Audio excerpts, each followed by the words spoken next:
Hello students, in this lecture we will see what is AC generator. Okay, तो AC generator के बारे में आज हम इस लेक्चर में पढ़ने वाले हैं। देखते हैं क्या होता है एसी जनरेटर। ओके, देखो जनरेटर्स के बारे में ऑलरेडी आपने 10th में पढ़ा है, डीसी जनरेटर पढ़ा होगा और डीसी मोटर पढ़ा है, राइट आपने। आज हम पढ़ने जा रहे हैं एसी जनरेटर। देखो एक बात क्लियर, मैं इस चैप्टर में एक पहले स्टेटमेंट बोल दूं, उसके बाद मैं चैप्टर स्टार्ट करता हूं। स्टेटमेंट हमेशा के लिए याद रखो, जो भी डिवाइसेस, जो भी चीज मैं इस चैप्टर में आपको पढ़ाऊंगा, that all things will be related to AC current, alternating current, right. Alternating current means time varying current, जो टाइम के हिसाब से चेंज होता है, ऐसा करंट के बारे में हम इस चैप्टर में पढ़ने वाले। इस चैप्टर में सिर्फ एसी करंट से हम डील करने वाले। ओके, तो स्टार्ट करते हैं, क्योंकि एसी करंट से डील कर रहे हैं इसलिए हम यहाँ पर, देखो सबसे पहला टॉपिक हमारा है एसी जनरेटर। ओके, तो क्या है एसी जनरेटर, चलो देखते हैं। एसी जनरेटर का एक बेसिक प्रिंसिपल, कौन से प्रिंसिपल पे एसी जनरेटर काम करता है, कितना ईएमएफ इंड्यूस मिलता है, कितना करंट हमको मिलता है जनरेटर से, ये आज हम इस लेक्चर में देखने वाले। Okay, so let's start. देखो मैंने यहाँ पे एक डायग्राम पहले से बनाकर रखा हुआ है, जिसमें आप देख रहे हो जो ब्लू कलर की लाइन दिख रही है आपको, ब्लू कलर की जो डॉटेड लाइन है, this blue colour dotted line represents magnetic field, right. This represents stage, आप ऐसा बोल सकते हो यूनिफॉर्म मैग्नेटिक फील्ड, ये सबसे बेस्ट आंसर होगा, राइट। दिस बी बार क्या है, अगर मैं आपको पूछूं व्हाट इज बी बार, तो आप बोल सकते हो sir b bar is the uniform magnetic field, right. Okay, अच्छा, तो ये जो मैंने रेक्टेंगुलर पार्ट बनाया है बीच में, ये क्या है, ये कोई रेक्टेंगुलर कंडक्टर है समझो, जिसको हमने बीच में यहाँ पर पाइवोट करके समझो हिंज करके रखा है। ये पॉइंट के अबाउट ये आपका जो कंडक्टर है वो रोटेट हो सकता है, राइट, ऐसा है।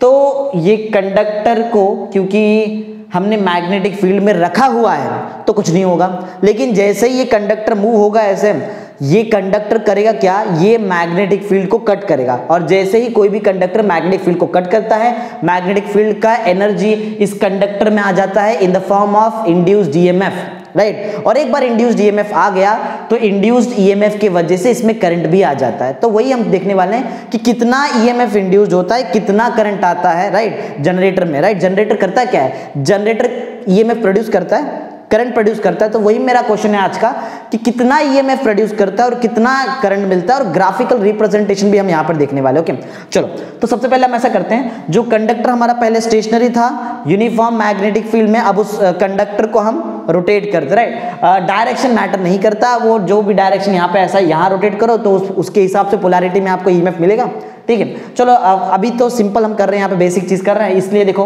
क्लॉकवाइज डायरेक्शन मैंने कंडक्टर को रोटेट किया है, और कितने स्पीड से रोटेट किया है, विद द एंगुलर स्पीड और एंगुलर वेलोसिटी बोल सकते हो, या फिर आप बोल सकते हैं एंगुलर फ्रीक्वेंसी ऑफ 2πf बोल सकते हैं। एंगुलर फ्रीक्वेंसी का फॉर्मूला होता है 2πf, पढ़ाया था मैंने रोटेशनल डायनामिक्स में। ओके, तो हमने कंडक्टर को रोटेट किया in clockwise direction, right, with angular frequency of omega. जैसे ही कंडक्टर रोटेट होता है तो वहां पर एक बीच में एंगल बनता है, राइट। वो एंगल है थीटा वाला एंगल, दिख रहा है आपको theta angle. Theta is the angular displacement, आप ऐसा बोल सकते हो, चलेगा। ओके, तो स्टार्ट करते हैं, देखते हैं फटाफट।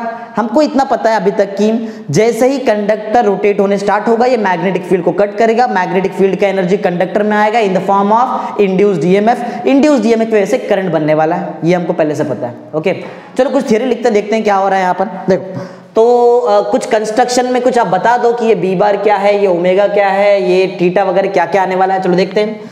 तो कंस्ट्रक्शन में या तो आप ठीक है थियरी लिख दो यहाँ पर, थियरी में हम कुछ चीज बताएंगे, बाद में मैं बाजू में मैथमेटिक्स करके आपको बताऊंगा क्या होता क्या है यहाँ पर, राइट। तो थियरी में हम सबसे पहले यहाँ पर देखने वाले हैं हर एक पैरामीटर के बारे। चलो उससे पहले देखते हैं कि कंडक्टर काम क्या कर रहा है। कंडक्टर को हमने रोटेट किया है, राइट। इफ कंडक्टर दिख रहा है, जो कंडक्टर, ये जो रेक्टेंगुलर आपको कंडक्टर दिखा है, if conductor is rotated in uniform magnetic field, अगर आप इसको यूनिफॉर्म मैग्नेटिक फील्ड में रोटेट कर रहे हो, is rotated in uniform magnetic field, तो होगा क्या है, if conductor is rotated in uniform magnetic field, it will cut the magnetic field, वो आप मैग्नेटिक फील्ड को कट करेगा, and EMF is induced in the coil बोल सकते हो, या फिर आप बोल सकते हो कंडक्टर, चलता है, right. If the conductor is rotated in uniform magnetic field, it will cut the magnetic field, वो magnetic field को कट करेगा, मैग्नेटिक फील्ड, ओके। और एक बार इसने मैग्नेटिक फील्ड को कट किया तो जो मैग्नेटिक फील्ड का एनर्जी है वो आ जाएगा कंडक्टर के अंदर in the form of induced EMF, right. तो यहां पे हमने ऐसा लिखा है, if the conductor is rotated in uniform magnetic field it will cut the magnetic field, और मैग्नेटिक फील्ड को कट कर रहा है मींस फ्लक्स चेंज हो रहा है यहां पे, राइट।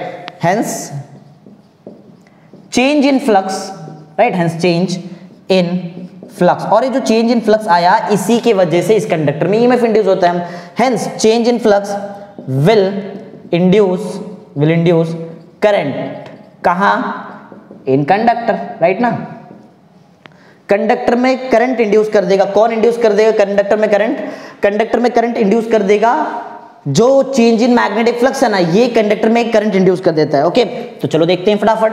तो यहां पर हमने लिखा है hence change in magnetic change in flux will induce current in conductor. Conductor थोड़ा सा मैं नीचे लिख दूं यहां पर, करंट इन इंड्यूस करंट बोल सकते हो, वैसे देखा जाए तो पहले ईएमएफ आता है फिर करंट आता है, एक ही बात है। इंड्यूसेस ईएमएफ इन, क्योंकि मैं दोनों निकालूंगा, मैं करंट भी निकालूंगा, मैं ईएमएफ भी निकाल के दिखाऊंगा आपको।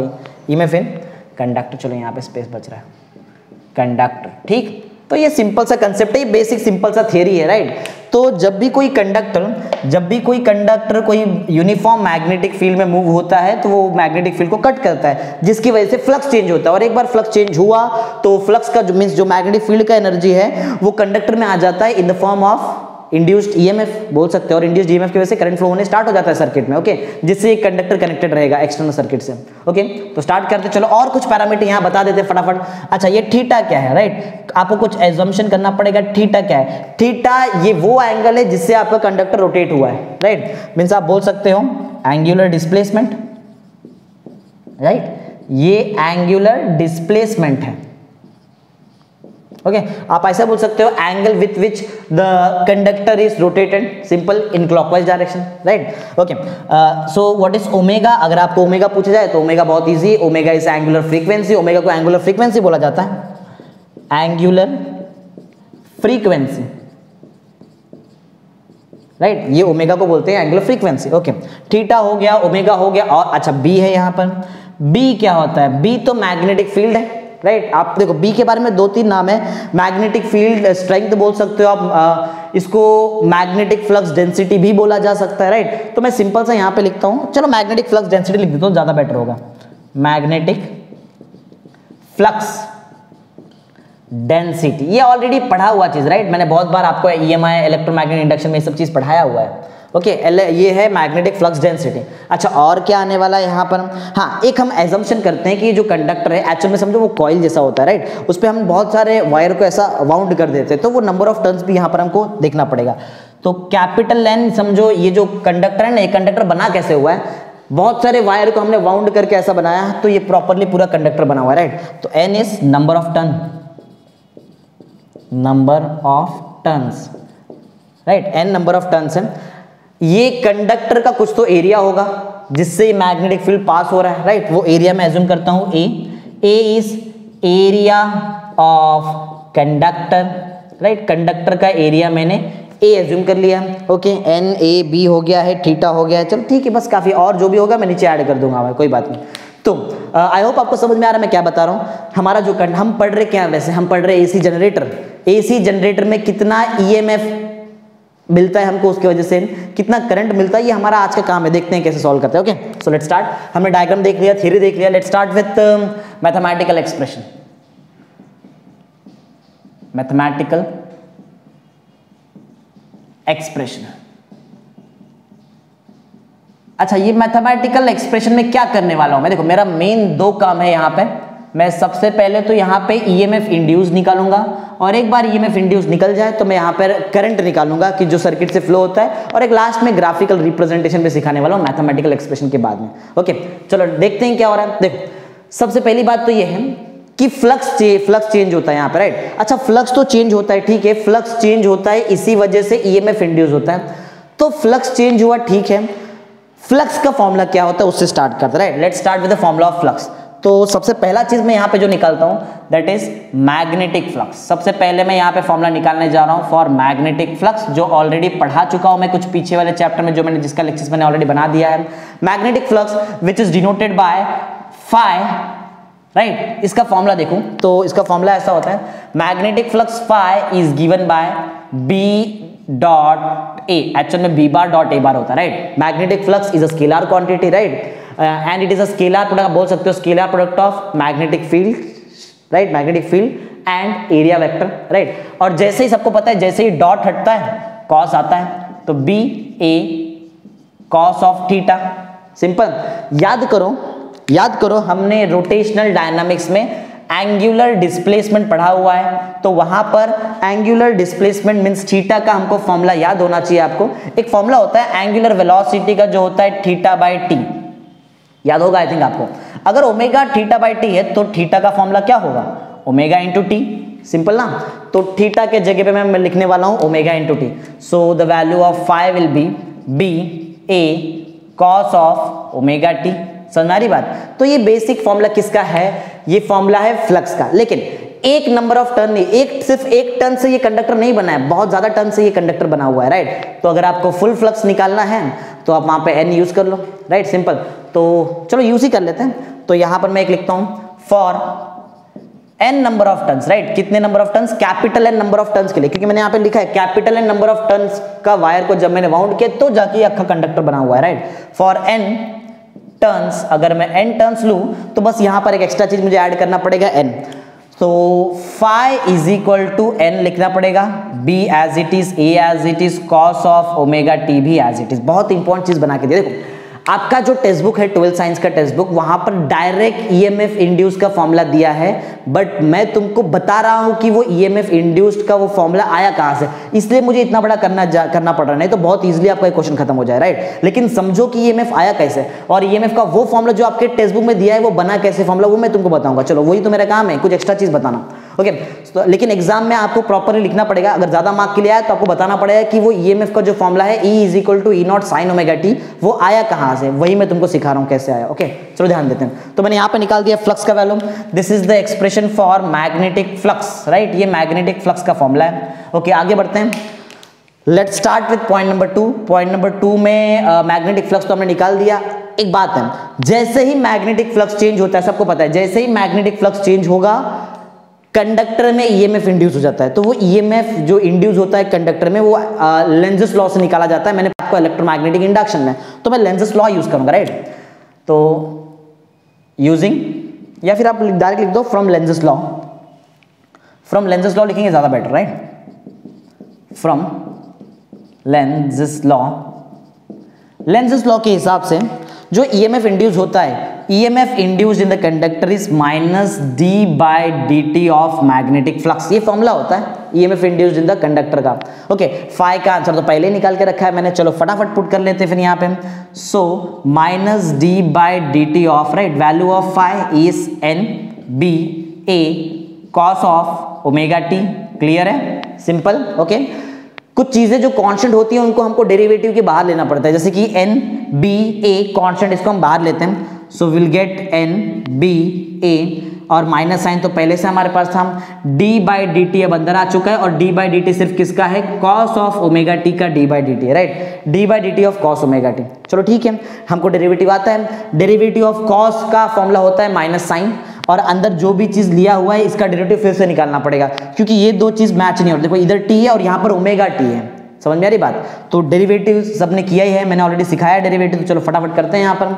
सो minus n B a as it is, derivative of cos होता है माइनस साइन, और ऑलरेडी पीछे मेरे पास एक माइनस है तो माइनस चला जाएगा, राइट, माइनस साइन ऑफ, और जो एंगल है वो एज इट इज एंगल होगा, लेकिन मैंने बताया था जो, क्योंकि ये दो पार्ट आपका मैच नहीं हो रहा है, इसलिए यहां पर हमको डेरिवेटिव ऑफ कंपोजिट फंक्शंस लगाना पड़ेगा, और आपको फिर से उस पैरामीटर का डेरिवेटिव लेना पड़ेगा जिसको आपने एज अ टी एज्यूम किया है, वो हमारा है ओमेगा टी, राइट, सिंपल है। अब अगर मैं इसका डेरिवेटिव निकालूं उससे पहले, क्योंकि ओमेगा कांस्टेंट है, कांस्टेंट एंगुलर फ्रीक्वेंसी से मूव हो रहा है, लिख देता हूं यहां पर कि ये जो है ओमेगा ये कांस्टेंट है, right, it is rotating with the constant angular frequency of omega, okay.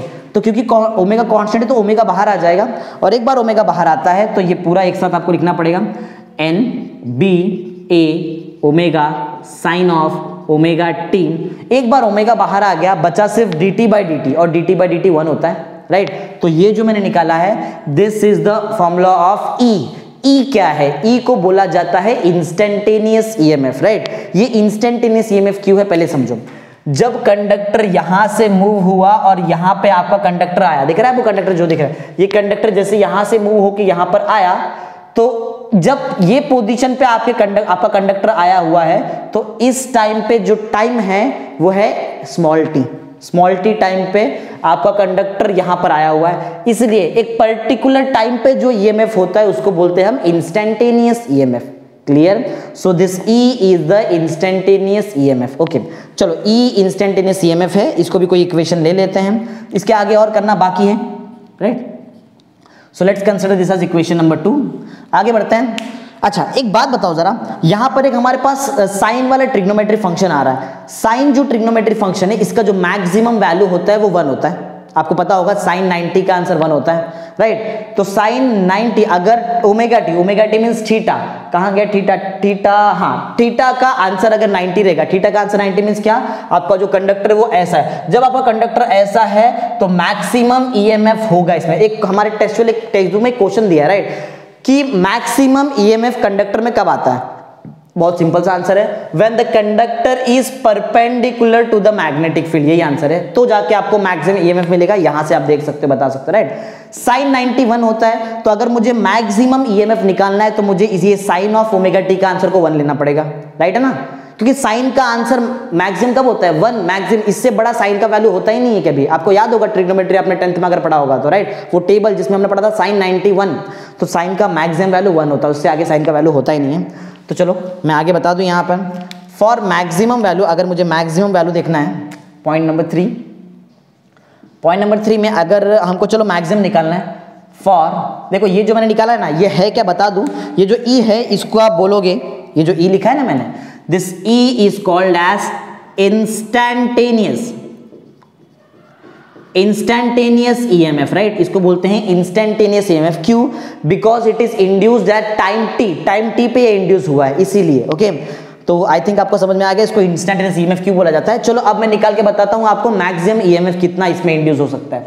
For maximum EMF, अगर मुझे मैक्सिमम ईएमएफ निकालना है तो फॉर मैक्सिमम ईएमएफ इंड्यूस्ड, तो मैक्सिमम ईएमएफ इंड्यूस्ड के लिए आपको साइन ऑफ ओमेगा टी का आंसर आपको एज्यूम करना पड़ेगा इक्वल टू 1, क्योंकि मैक्सिमम के लिए हर एक पैरामीटर मैक्सिमम होना चाहिए। इसमें जो सबसे चेंजिंग पैरामीटर है वो तो साइन है, और साइन का सबसे मैक्सिमम वैल्यू 1 है, इसलिए मैं 1 एज्यूम कर रहा हूं। चलो 1 ये इक्वेशन में पुट कर लो, you will get the maximum value of EMF. Maximum value of EMF को आप उसको ई मैक्स भी लिख सकते हो, या फिर आप उसको ई नॉट भी लिख सकते हो, राइट? मैक्सिमम ईएमएफ का एक्चुअली में इसको 2 टाइप से पूरा बोला जाता है, या तो आप मैक्सिमम ईएमएफ बोलो, या तो बोलो पीक ईएमएफ। क्लियर, राइट ना? तो मैक्सिमम ईएमएफ के लिए आप ई मैक्स यूज कर सकते हो, पीक बोल रहे हो तो ई नॉट, दोनों एक ही चीजें पहले क्लियर बता दो। ओके, चलो दोनों में से कोई भी यूज करो चलता है। तो मैं यहां पर ई नॉट ही यूज कर लेता हूं। चलो, तो ये ई नहीं लिखूंगा मैं, ई तब लिखता जब साइन ओमेगा टी लिखता। मैं साइन ओमेगा टी को 1 लिख रहा हूं, मींस मेरा ईएमएफ अब मैक्सिमम है, और मैक्सिमम ईएमएफ को लिखा जाता है as e nought, right? Maximum बोलो या फिर पीक ईएमएफ बोल दो आप, चलेगा। सो ई नॉट का जो वैल्यू होगा, ये साइन ओमेगा टी बस हटा दो, you will get n B a. Clear है ना? N B a. अच्छा, ओमेगा भी है हमारे पास, राइट है? तो ई नॉट क्या है? E naught is the maximum EMF, also called, मैं नीचे लिख दो इसको एक और तरीके से, ऑल्सो कॉल्ड, इसको बोला जाता है peak EMF, right? This is called as peak EMF, इसको पीक ईएमएफ भी बोला जाता है। ओके, क्लियर, समझाइए? अच्छा, तो अब मेरा जो इक्वेशन नंबर 2 है ना, मुझे इसको अपडेट करना पड़ेगा। चलो देखते हैं इक्वेशन नंबर 2 को अपडेट करते हैं। सो फ्रॉम इक्वेशन 2, अगर मैं इक्वेशन 2 को ध्यान से देखूं तो इक्वेशन 2 में अगर मैं ये ई नॉट का एन बी ओमेगा ए, इसके जगह पे डायरेक्ट लिख सकता हूं ई नॉट। कैसे? सुनो, अगर ध्यान दोगे ना तो ये एन बी ए ओमेगा, ये और कुछ नहीं, एन बी ए ओमेगा को ई नॉट बोला जाता है, मैक्सिमम वैल्यू ऑफ ईएमएफ, और you can say the peak value of EMF. तो वही लिख देता हूं ना direct. So the equation number 2 will get converted into E is equal to e nought. देखो E और ये पूरा जो मैंने अंडरलाइन किया है, इसके पे मैंने ई नॉट लिख दिया है, और यहां पर sine omega t as it is आएगा। समझा? ये आंसर आपके टेक्स्ट बुक में डायरेक्ट दे दिया गया है, that the induced EMF in the conductor in case of generator is E equal to e nought sine omega t. कहां से आया उनको नहीं पता, लेकिन मैंने तुमको बताया कि ये आंसर आया कहां से, E is equal to e nought sine omega t, answer कहां से आया देख लो प्रॉपर्ली, जैसे मैंने बताया। आई थिंक आपको समझ में भी आ गया होगा कि ये जो आंसर है ये क्या है, this is the value of induced EMF in the conductor when it is rotating through an angle of theta, and at that time जो वो इंस्टेंट है, वो इंस्टेंट पे आपको जो टाइम है वो टी टाइम है, राइट। चलो फटाफट लिख देते हैं, ये है क्या, this is the required value of induced EMF, simple, this is the required value of induced EMF, ये इंड्यूस्ड ईएमएफ का रिक्वायर्ड वैल्यू है, राइट। जहां पर ई नॉट क्या है, E naught is the peak EMF और you can see it is the maximum EMF, omega angular frequency है, T वो टाइम है जब आपका कंडक्टर यहां से यहां पर आकर रुका हुआ है, राइट, ऐसा। चलो तो आई थिंक ये आपको फॉर्मूला मिल चुका है, राइट। ये इंड्यूस्ड ईएमएफ का फॉर्मूला, लेकिन मैंने बताया था मैं सिर्फ आपको इंड्यूस्ड ईएमएफ का फॉर्मूला नहीं बताऊंगा, मैं इंड्यूस्ड करंट भी बताऊंगा आपको, इंड्यूस्ड करंट कितना है। चलो वही बता दो फटाफट, हम पॉइंट नंबर 3 हमने कंप्लीट कर दिया है। Let's start with point number 4। Point number 4 में हम करंट के बारे में देखेंगे, राइट। क्योंकि ईएमएफ आ चुका है तो सर्किट में करंट फ्लो होगा, वो करंट का वैल्यू क्या है वो मैं डायरेक्ट बताऊंगा, वो ठीक है चलता है, उतना कोई प्रॉब्लम नहीं, okay. The current flowing through the circuit, the current flowing through the circuit, अच्छा ये कौन सा सर्किट है, ये वो वाला सर्किट है जो इस कंडक्टर को एक्सटर्नली कनेक्टेड है, क्योंकि जनरेटर के अंदर करंट बनता है तो क्या जनरेटर थोड़ी ले लेता है वो करंट को, जनरेटर वो एक्सटर्नल सर्किट को देता है क्योंकि बाकी सब अप्लायंसेस उस करंट को यूज करें, राइट, सिंपल सी चीज है। The current flowing through the circuit connected to the conductor बोलो या फिर आप कॉइल बोलोगे तो भी चलेगा, right, coil is given by, इसका डायरेक्ट फॉर्मूला हमारे पास है, मैं डायरेक्ट बता रहा हूं आपको, फॉर्मूला है I is equal to i nought sine of omega t plus alpha. ये फॉर्मूला होता है करंट का जो एक्सटर्नल सर्किट से फ्लो होता है, वो एक्सटर्नल सर्किट जो इस कंडक्टर को कनेक्टेड है, राइट, जो मूव हो रहा है, क्लियर चीज, ओके। तो आई थिंक ये आपको फॉर्मूला बहुत इजीली याद हो जाएगा, क्यों, क्योंकि बहुत इजी है, सिर्फ एक्स्ट्रा पार्ट यहाँ पर अल्फा आया है। अल्फा के बारे में बताता हूँ क्या है अल्फा, अल्फा को बोला जाता है phase difference, right, alpha is called as the phase difference. So बता दूं, where alpha is phase difference, समझ में अल्फा क्या है, अल्फा एक फेज डिफरेंस है, राइट, किसके बीच में, ईएमएफ और करंट के बीच में फेज डिफरेंस, इतना फेज मींस एंगल, तो ईएमएफ अगर मैं ग्राफ बनाऊं और करंट का ग्राफ बनाऊं तो उसमें थोड़ा सा एक एंगल का डिफरेंस आएगा, वो एंगल होगा अल्फा, ये सिंपल सा लॉजिक है। अच्छा एक बात बता दूं, ग्राफिकल रिप्रेजेंटेशन सिखाने जा रहा हूं, ध्यान देना बहुत इंपॉर्टेंट है, ऑलरेडी पढ़ा हुआ भी हमने ये चीज, देखते हैं फिर भी एक बार देखते हैं याद है कि नहीं। ग्राफिकल रिप्रेजेंटेशन,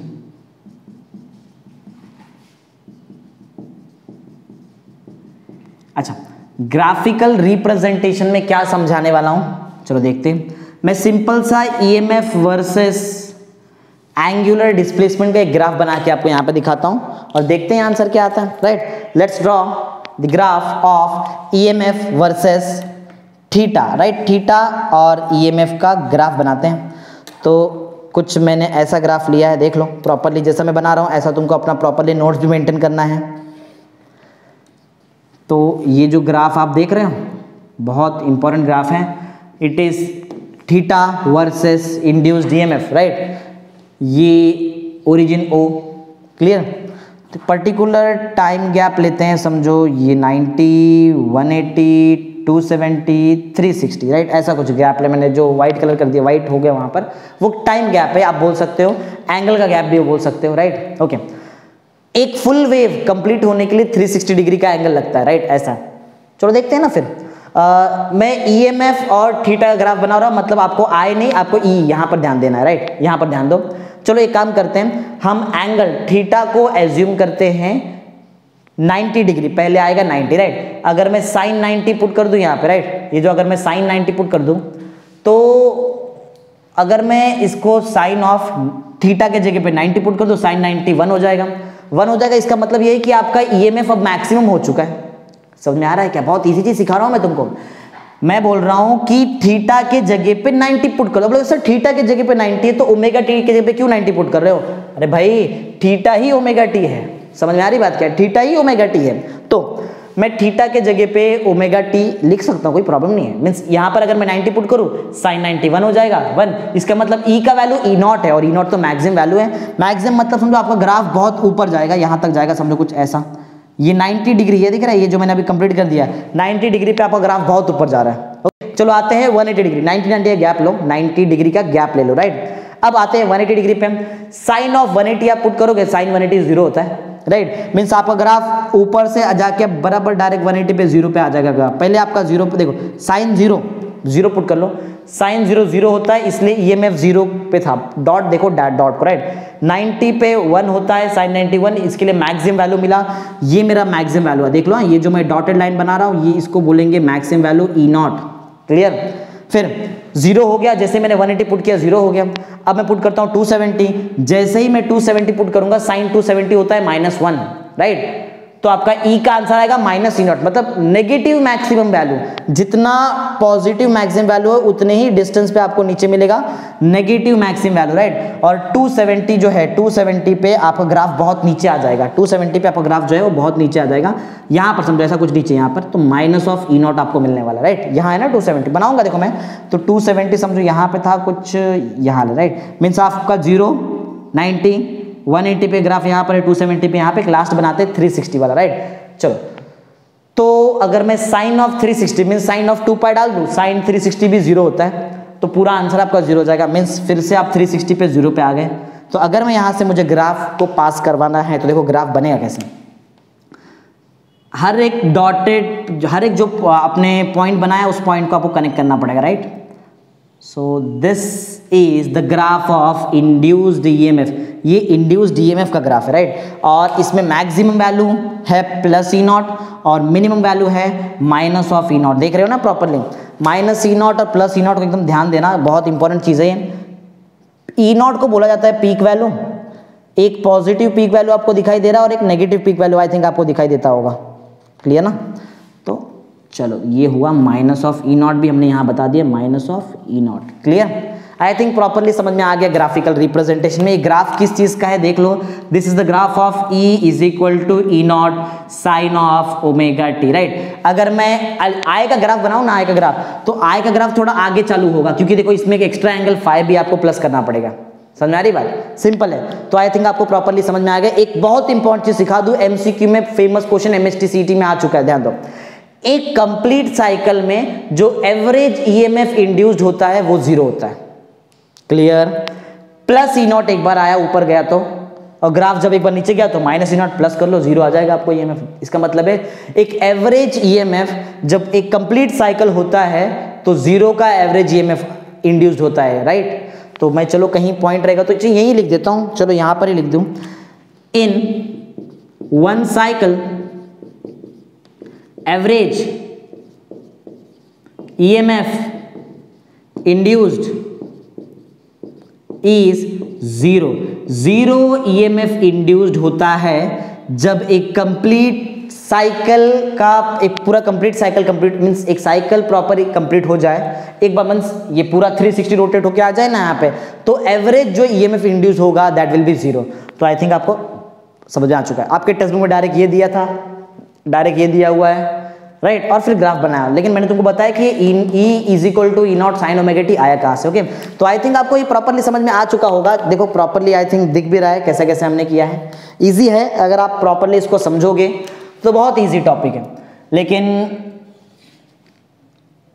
मैथमेटिक्स आना चाहिए, राइट। अगर मैथ्स आता है तो बहुत इजी लगेगा, जिसको मैथ्स नहीं जमता है उनके लिए थोड़ा सा टफ हो जाएगा, क्योंकि फिजिक्स ये पूरी तरह से मैथ्स पर ही डिपेंडेंट है। जिसको मैथ्स आता है उसके लिए फिजिक्स बहुत इजी है, बट जिसको मैथ्स नहीं आता है उसके लिए फिजिक्स थोड़ा सा डिफिकल्ट हो जाता है, बट ठीक है, किया जा सकता है इजीली, ओके। तो आई थिंक आपको प्रॉपरली समझ में आ चुका है। सबसे पहले हमने देखा डायग्राम, राइट, फिर हमने कुछ थियरी वगैरह देखे। इसमें चाहिए तो आप कुछ पॉइंट ऐड कर सकते हो, जैसे कि E नॉट के बारे में, E के बारे में, E को क्या बोला जाता है, E को आप इंड्यूस्ड EMF बोलो या फिर इंस्टेंटेनियस EMF बोलो। अच्छा, इंस्टेंटेनियस EMF कहाँ था वो बता दूं, कौन से टाइम पे था, एट टाइम टी, राइट ना, टी टाइम पे था इंड्यूस्ड ईएमएफ, क्लियर ना।